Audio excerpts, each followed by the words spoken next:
What's up everybody, Gen X Dividend Investor here. In this video I show you how big my portfolio and dividend income could have become if I'd been able to invest the Social Security taxes I was forced to pay over the last 3 decades. I'm also going to share some retirement shortcomings I've seen my relatives face amongst other things, so I recommend you stay for the entire show. Okay, now onto this video. So I sometimes talk about Social Security in my video because it's one of the few key retirement building blocks for most people in the US. And I think that we'd all agree that Social Security has some flaws, but I'd personally also say that it has some good aspects to it as well. For example, I like the fact that we have a system in place to help blind or severely disabled folks, as well as something to cover young kids whose parents unfortunately die early. The fact is, most developed nations have some form of retirement benefit programs for their seniors, though the one in the US pays out far less than many other countries. In fact, a recent retirement survey ranked the US system at 22nd place out of the 47 countries that were ranked on how sustainable and well-governed and if they pay out sufficient benefits. The US's ranking was only a C+, scoring below countries including Chile, Uruguay, and Kazakhstan. I guess those Kazakhstanis have a better retirement than we do. The top retirement grade went to the Netherlands, followed by Iceland, and then Denmark. One key problem is that with the trend down in pensions in the US, the responsibility of saving for retirement has shifted further onto the individual, and so far the statistics show that most people are not good at setting aside money and investing for their future retirements. And while it's easy to say that those folks should be left alone to dig their own graves, the reality is that the impact of not having something like Social Security would mean large increases in poverty amongst our elderly, which I think would then lead to cascading negative impacts on our health services and on businesses that benefit from the discretionary income that seniors spend. So Social Security has its issues, but for people like myself that actively spend time learning about investing as well as actually investing, we would probably do better if we could take the money that we're forced to contribute and then just invest it ourselves. To estimate how much money I've paid into my government retirement benefits, I logged into the Social Security website and saw that over my 30-year career, I've paid about $150K into Social Security and about $85K into Medicare. And since my employers basically matched what I contributed, it turns out that in total, about $310K was put into Social Security on my behalf, and about $170K has been put into Medicare. In this video, I decided I'd just focus on estimating how large a portfolio could have grown if I had been investing my Social Security contributions instead of also including my Medicare contributions. Basically, I figured that Medicare is kind of its own beast, providing healthcare instead of income, though my gut tells me that it would probably still be better for me to invest my Medicare contributions as well, and I could continue using the public exchanges like I'm doing now, along with using sites like Mark Cuban's online pharmacy. But if I had included my Medicare contributions, then my ending portfolio would probably be about 50% larger than what I'm going to show you. Okay, another thing I saw for my Social Security is that my estimated payout, if I take it early, is about $2,400 a month, which is about $29,000 a year. And note, I'm not going to estimate inflation or cost of living adjustments in this video, as I'm just using some broad estimates to help paint a picture of things. So what I did was take that $310K that was contributed into my Social Security, and I created this spreadsheet which broke down that total amount into 30 years of gradually increasing contributions, with each year being deposited into an example portfolio that was growing 10% annualized. Like year 1, I invested $2,000 and I ended at a portfolio worth 10% more, aka $2,200. Year 2, I contributed $2,607 to my portfolio, and I ended at a total value of $5,027. You'll see how my annual contributions slowly increase over the years until I max out at $16K a year, which let me hit the bottom line total of a little over $300K, which was basically what my total Social Security contribution amount was. And you can see that I'd ended a portfolio worth $1.13 million.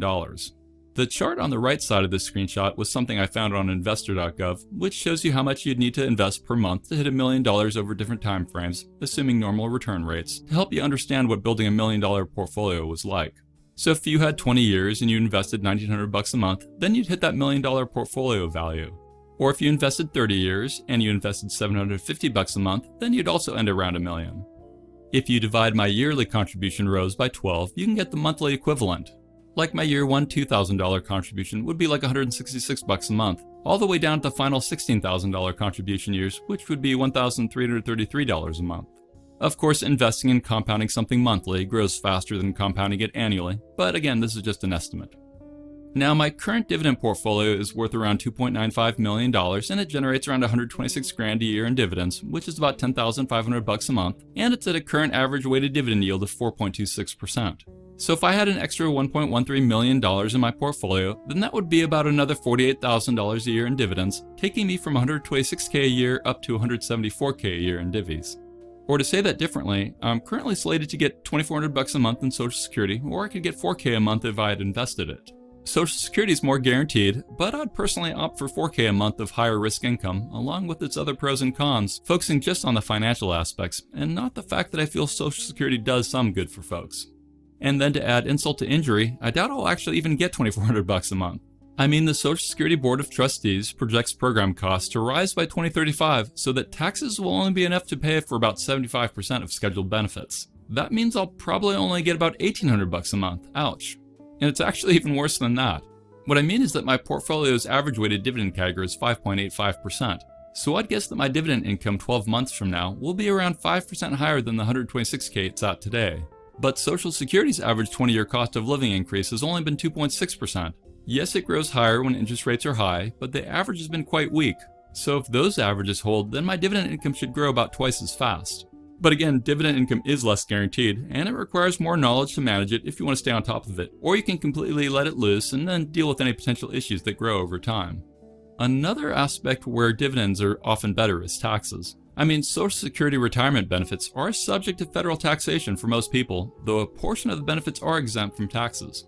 But with dividend income, you could invest in MLPs with its return of capital distributions to defer your taxes for years, or you could invest to have qualified dividends, potentially allowing you to completely avoid federal taxation. Or if your dividend portfolio was in a Roth, then once you met the various retirement requirements, you could take your dividends tax-free. The reality is that investing is incentivized in our tax code. Listen to this short clip from a graduate business school professor who just wrote a book called The Algebra of Wealth. But if you can make the jump to light speed and invest in assets, stocks, housing, then your tax rate plummets. Yet another reason I'd prefer to have invested my Social Security into a dividend portfolio I owned is because then I'd have the option of getting some cash flow now rather than only wait for retirement.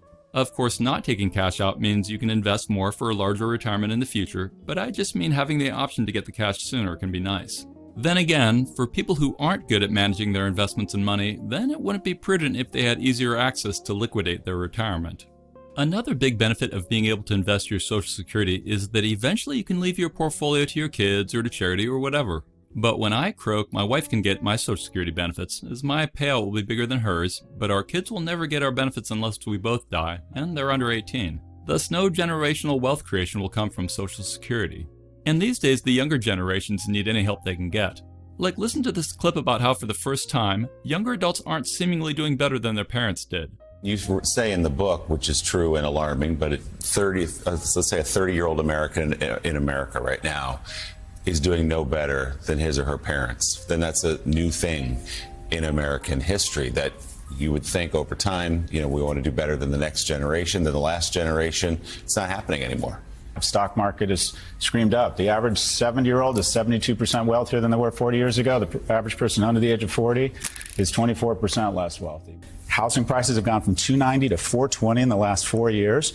So a young person, a house, stocks that I don't own skyrocket in value. So the TLDR is that younger folks tend not to be doing better than their parents, and the people who do invest are growing their wealth as the stock market appreciates and as real estate appreciates. Now let's pretend I had made a lot more money over my working years and was able to max my Social Security contributions. Well, instead of the $2,400 a month I'm scheduled to get, assuming payouts don't get reduced, I'd instead get a max payout of $4,900 a month, which is about $58K a year. It looks like the average payout is only around $1,750 a month right now, or $21K a year. And hearing stats like that motivate me to invest more.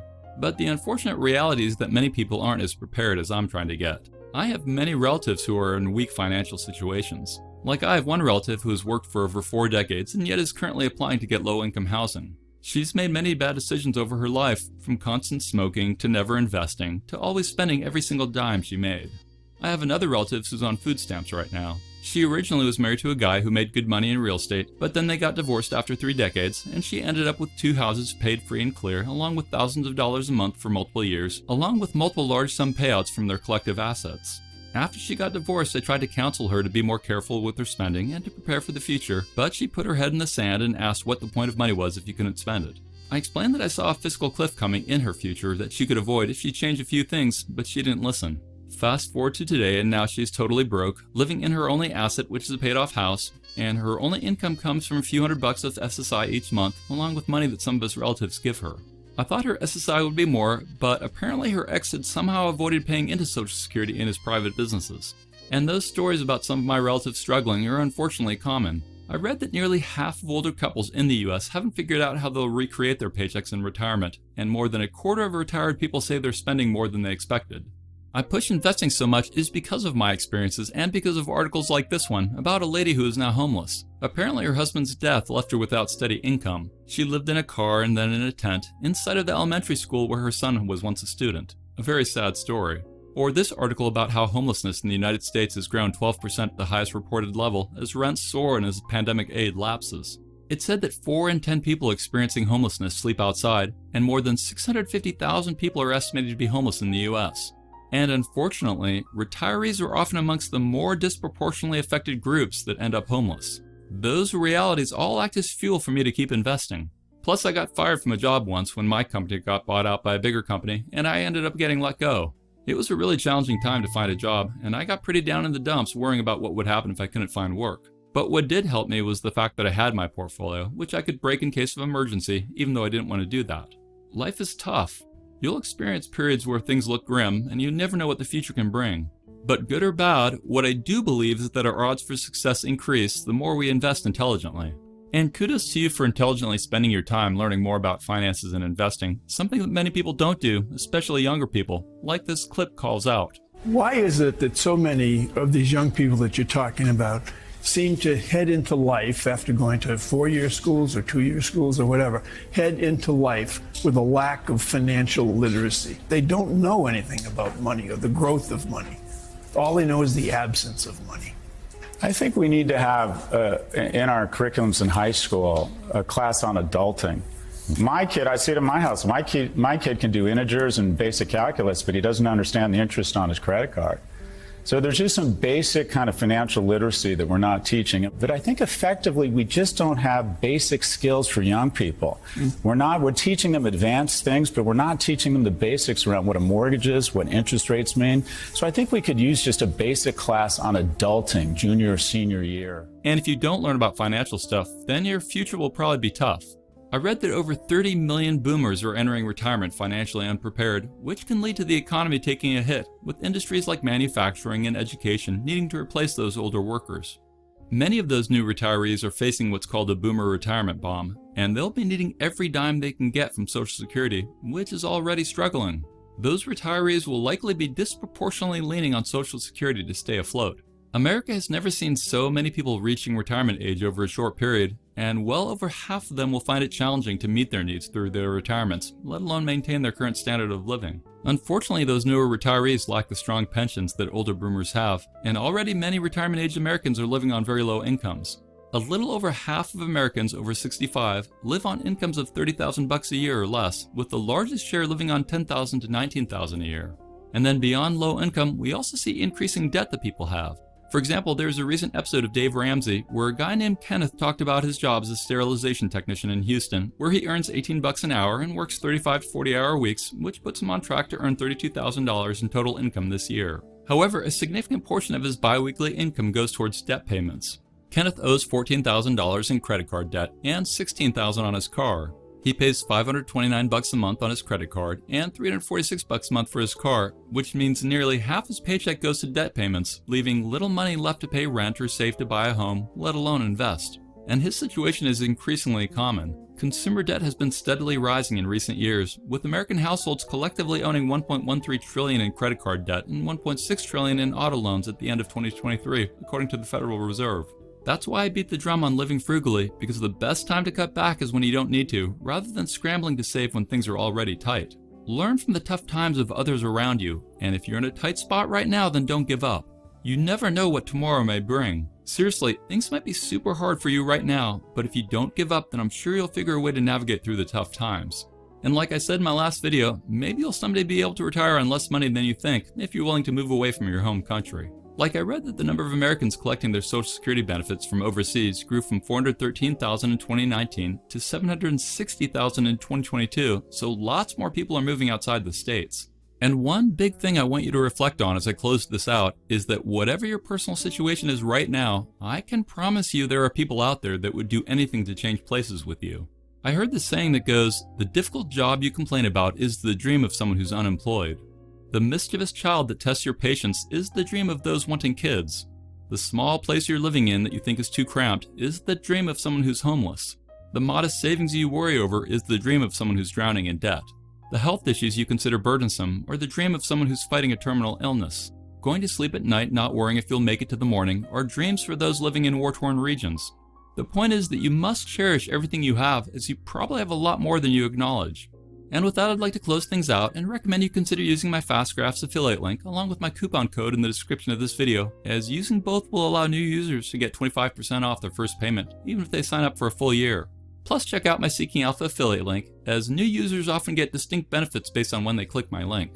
Finally, take a look at joining as a channel member, or check out my Patreon to see if it has any seats you want to join up for. Whatever you do, please hit that thumbs up button, subscribe if you haven't yet, and click that bell notification. And don't forget to join my free Dividend Discord.